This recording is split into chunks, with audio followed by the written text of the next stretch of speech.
Okay, for project 5, we're doing what's called one-point perspective. And one-point perspective is a drawing technique that helps artists draw things more realistically and more three-dimensional on a flat piece of paper. So anytime, like when you were in grade school and you maybe drew something that looked like this,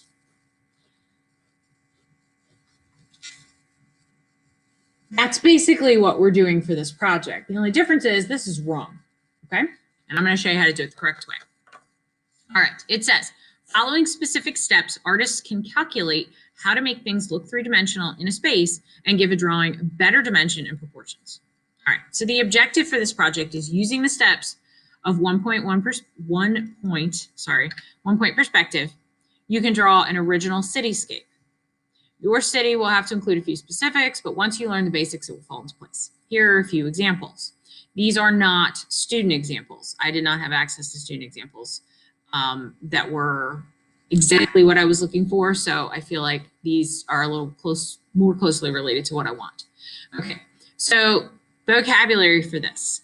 Linear perspective is a mathematical system for creating an illusion of depth on a flat surface.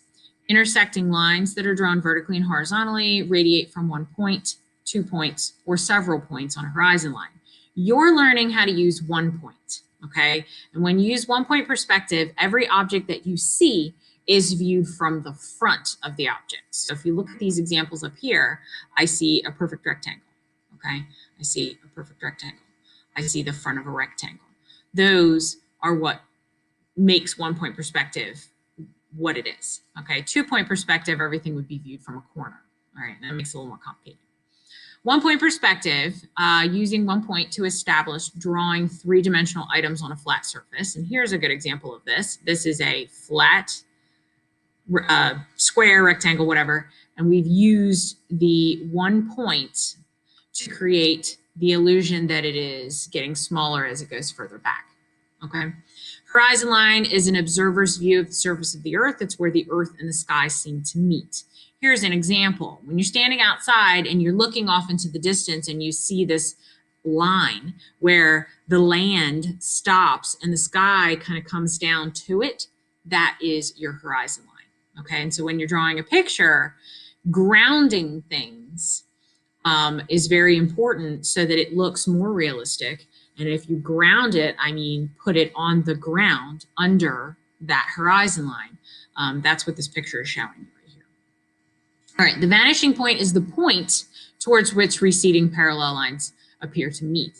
What that means, in your project, you're going to have this point, okay? And everything that you draw is going to go back to that point, and it's going to appear like it's disappearing or vanishing, okay? Your horizontal is flat or level, going from side to side. Vertical is upright, going from bottom to top or top to bottom. And here are two very good examples of this point, okay? The red lines are your vertical lines, okay? And the red lines here are your horizontal lines, or pink. They actually look pink. Parallel, lying in the same plane but never meeting no matter how far extended. What that means is two side-by-side lines, okay? And they are exactly the same. They're going in the same slant, or they're going exactly side by side. They're consistently the same width apart all the way through. If I were to take my pencil and I were to extend these lines out further and further into space, they will never crisscross or touch, okay? But if I have two lines, and one of them's like this, and one of them is just cocked slightly diagonally like this one, when I start extending those two lines out into space, they will eventually touch or crisscross. That's not parallel. Parallel means they stay consistently the same width apart out forever and ever and ever into space, okay?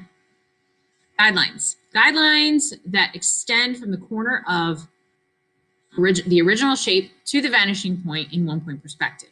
They eventually are going to get erased, part of it, okay? And you'll know what those mean as we go through the first process of how to do 1 point perspective. Your cutoff lines are lines at the back of your shape that show the end or cutoff point. Here are two examples, okay? So your vanishing point, or I'm sorry, your guidelines rather, come from the corner of this shape, okay? And they touch that vanishing point. Okay. Your guidelines show where you want to cut that shape off in the back, where you want the back of it to appear. Okay. All right. So 1-point perspective how-to. You are going to follow along with this video, but just for those of you that would rather just see it, in written form, I have created an example here of step-by-step process. This video is going to show you the step-by-step process. All right. What you'll do first is you'll draw your horizon line and vanishing point. Okay. Then you will draw a simple shape below the horizon line, just like I've done here. Okay. Then you will draw a line from each corner to that vanishing point with your ruler, but you do not want to draw through the original shape. So you're just going to ignore that last corner.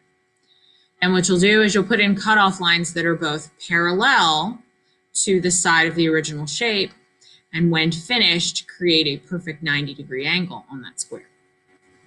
All right.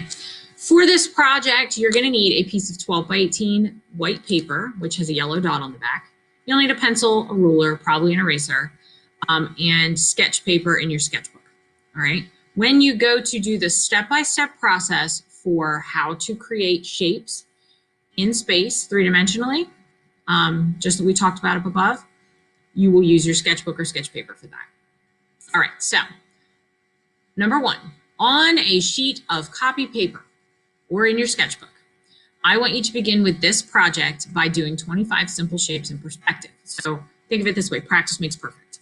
You practice, practice, practice, and you'll get the hang of it pretty quickly. Telling you about it and having you do it once is not going to get you there, okay?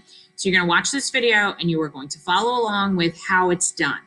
This is a graded assignment, so put your name on it and hold on to it until the end so that you can submit it with your project. All right, first step. On your paper, draw a horizon line across your paper from edge to edge and place a vanishing point on that line. Then begin drawing 25 simple shapes around that vanishing point. Use squares, rectangles, triangles, circles. Don't get crazy unless you're feeling confident, okay? You can repeat the same shape 25 times if you'd like. Number the face of each shape. Then begin making each shape look 3D.